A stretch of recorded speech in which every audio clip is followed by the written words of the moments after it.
Bonjour à tous, voici donc la grille que peut utiliser l'examinateur et que nous utiliserons nous quand on va corriger vos copies. Alors, pour que vous compreniez, alors ça c'est sur le commentaire, donc c'est la grille qu'on utilise comme repère pour vos copies sur le commentaire. Alors, il y a 4 niveaux, si vous regardez 4 colonnes, de maîtrise des commentaires, des compétences qui sont attendues. Donc à gauche, ce sont les compétences et là, ce sont les niveaux. Donc insuffisant, fragile, satisfaisant et très satisfaisant. Donc vous voyez que dans la colonne, on monte en maîtrise. C'est-à-dire qu'on attendrait, si vous voulez avoir la meilleure note, c'est ici que vous devez vous situer. D'accord? Alors quels sont les 4 critères qui sont, enfin les différents critères qui sont indiqués? Le premier critère, c'est la première ligne, c'est la compréhension du texte. Donc effectivement, ça va d'insuffisance, c'est-à-dire que vous n'avez pas compris le texte, ou vous faites beaucoup de contresens. Contresens, ça veut dire que vous dites le contraire de ce qui est écrit, jusqu'à une excellente compréhension du texte et que vous arrivez à mettre en perspective. Ça, vous voyez, riche et fine.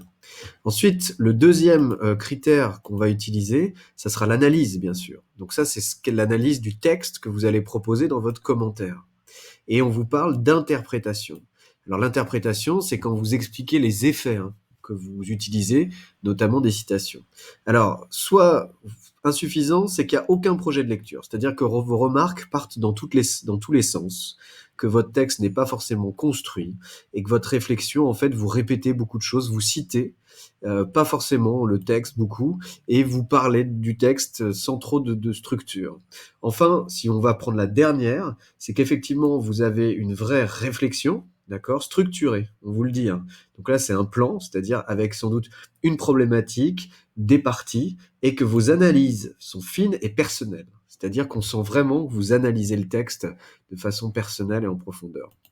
La troisième, si on regarde bien, le troisième compétence attendue, c'est les savoirs linguistiques et littéraires nécessaires. Alors c'est quoi ça? C'est tous les procédés. Ça, c'est la richesse des procédés que vous allez utiliser dans votre copie. Alors soit effectivement, vous n'en convoquez aucun, et vous voyez, dans ces cas-là, c'est largement insuffisant. Soit au contraire, si on va prendre la dernière colonne, vous en convoquez énormément et ils sont en plus variés. C'est-à-dire que vous ne convoquez pas tout le temps les mêmes. Vous ne parlez pas uniquement des figures de style, vous allez parler des phrases, vous allez parler des types de verbes, vous allez multiplier les différents procédés et en plus vous les reliez entre eux. C'est-à-dire que vous ne faites pas que les citer les uns après les autres, vous allez trouver des connexions entre ces différents procédés. Le quatrième critère est celui de l'organisation. Là, c'est la structuration de votre commentaire, c'est-à-dire qu'il est structuré au service d'une argumentation. Donc vous comprenez ce que ça veut dire, c'est-à-dire qu'il y a une thèse qui est votre problématique, qui sera le fil conducteur de votre copie, et vous avez des parties différentes qui sont là pour répondre à la problématique, et enfin des arguments dans vos parties qui sont là pour défendre votre idée, vos idées. Donc ça part de rien du tout, c'est que là on sent pas l'organisation de votre copie. Donc là vous voyez dans l'insuffisance, c'est que vraiment il y a rien, on comprend pas comment votre copie avance, comment elle est structurée, ou alors vous vous contentez de rédiger phrase après phrase. Et ça va jusqu'à une argumentation claire qui met en valeur l'enchaînement, la progression et l'originalité du texte.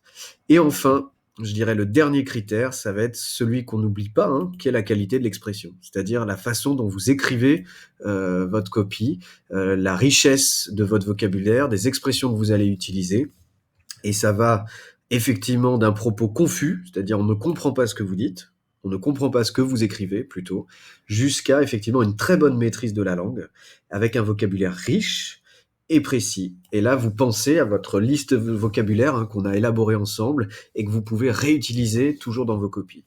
Donc vous, votre objectif, bien sûr, c'est d'arriver à ce très satisfaisant, c'est-à-dire où vous répondez aux 5 critères qui sont ici. Et ça fera une très très bonne copie. Après, vous verrez pendant le corrigé, effectivement, qu'il n'y a pas que ces 2 degrés au milieu, effectivement, mais vous pouvez même déjà vous situer, si vous voulez, par rapport aux commentaires que vous m'avez déjà rendus. Vous pouvez voir à peu près où vous êtes dans différentes cases. Voilà, ça c'est pour le commentaire.